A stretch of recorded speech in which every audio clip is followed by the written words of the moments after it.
Speaking of the truth, then, Yes. let's talk about abortion. Folks have heard my presentation of Psalm 139, which is a beautiful section in that Psalm 13 through 18, where David describes being embroidered together in a beautiful tapestry, God's design, giving all of us the makeup that we have and all. Yeah. I find that to be a surprise to some people. Yeah. Often think of the whole issue of conceiving and then carrying a child is kind of like a biological result of intercourse. Right. And so the baby comes and there's the child. Not knowing that before birth, an enormous number of things were done by the designer who has given you this baby. And often it's an amazing thing for people to realize you didn't make this child. Yeah. People often are surprised to hear that the baby that has come was not theirs from the beginning or even now. Children are a heritage of the Lord. The fruit of the womb is his reward. Talk about the makeup of the child, if you will, and a little bit about your experience in helping people realize how valuable that life is once conceived, even before birth. Do you talk about that with someone? Are you talking about prior to abortion or after the Prior fact? to the abortion, did they think through it? Did it ever dawn on them that this was true? Or do most people just simply do this out of convenience and then go on with their life, hopefully?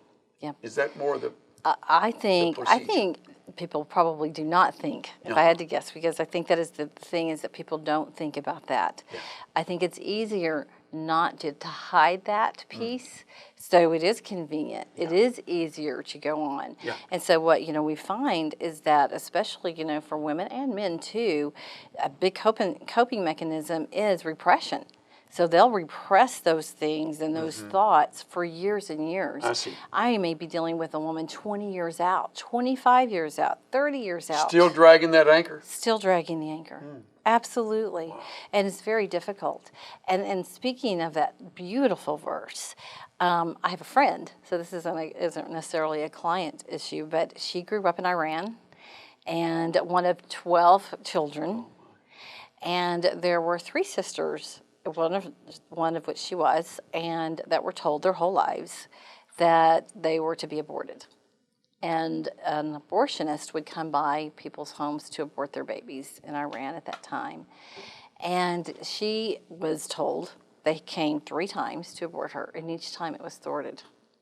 But out of those 12 children, those 3 that were to be aborted are the only 3 that have become believers.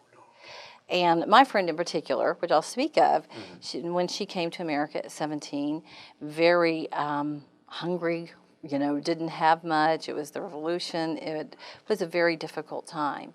And started seeing Christmas trees, wondering what was that about. Wow. Did that have a major effect on her, knowing that virtually the mother was ready to just discard her? Oh, yes. She thought she was useless. Why am I here? I am of no value. Why am I here? It was no self-esteem. Yes. No value. Yeah.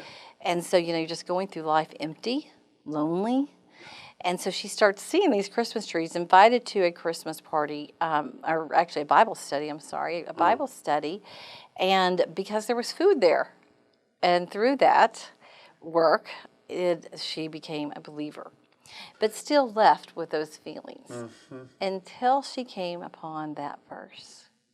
Isn't that an interesting story? Because it is a non-abortion situation in which she found herself, but the reality of what the mother wanted, and almost at the last moment, well, it hasn't worked, so went ahead and gave birth to you.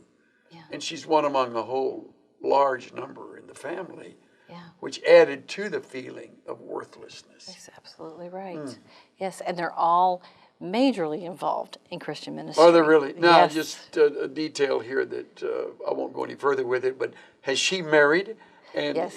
Has she? Yes, she's married. She has 2 children. Oh, really? Yeah, grown. They've gotten married and, Oh, and my. now just recently. So just an amazing woman that God even brought into my life, that we have both just been wonderful spiritual partners.